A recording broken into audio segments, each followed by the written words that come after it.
Now that the painting is done, let's do a quick recap of each brushes used during this demo, starting here with the lines brush. So as you can see during the demo, this was my go-to brush for details and soft edges. This brush is quite versatile and I use it for pretty much anything. However, I kind of refrain from using it to block out important shapes, since I'm gonna use a harder edges brush to do so. Then we have the hard elliptical, triangle, and the hard chalk brush that I used for blocking small to medium hard shapes in the painting. Also some details from branches to trunk details, leaves, or ambient occlusions.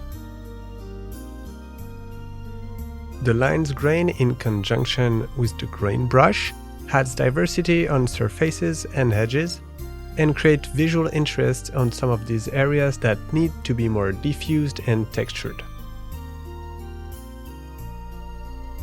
The triangle lighter brush is used to block out soft shapes in the back, like the trees and the foliage. The smoothie brush is used in the same way, for example for the foliage of the tree right here, or the smoke and the clouds. The watercolor brush is used to make large, smooth surfaces more interesting by adding some variations in it. Thanks to the peculiar edges on this brush, you can have a pretty interesting painterly effects. The soft noise brush, as well as the soft smooth brush, are very handy to push back values, for example. Right behind the character, this is very useful. And also pretty good to apply colors softly on large areas, for example like in the sky.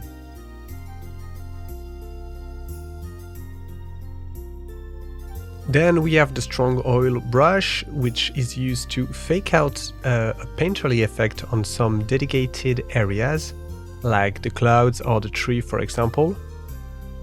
This brush is not really used to paint per se, but more to rework certain edges.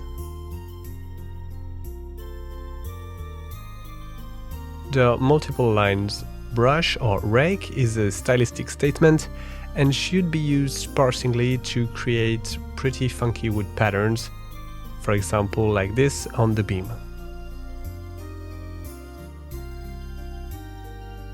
In the particles category, we have the circles brush, which is very nice to quickly suggest flowers, moss, or simply add visual rhythm to a surface. The coins brush is simply a squished version of the previous one, and pretty handy to block in flowers in perspective very efficiently. Leaves and ivy brushes, just like their names, are used to quickly block out vines that of course need to be refined afterwards. Keep in mind that you can create your own patterns depending on the painting you are doing. For example, the type of vegetation you might encounter in the environment you're doing. You might want to create customized leaves or flowers to add to your collection. The square particle brush is very handy to add some nice rhythm on some edges, or to add visual interest in some surfaces, just like I did on the grass.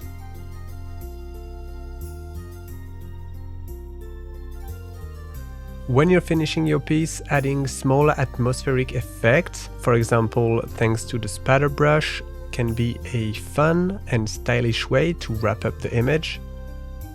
As well as the speckles brush, that's very good to simulate flowing particles in the air.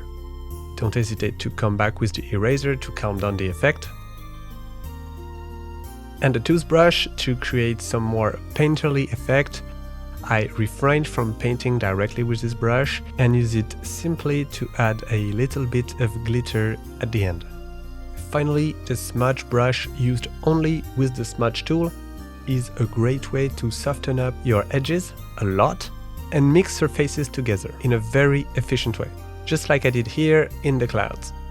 Now that you have a complete understanding of how to use this brush pack for Photoshop, please be sure to share your artworks that you will be creating with it. I'm super interested to see those.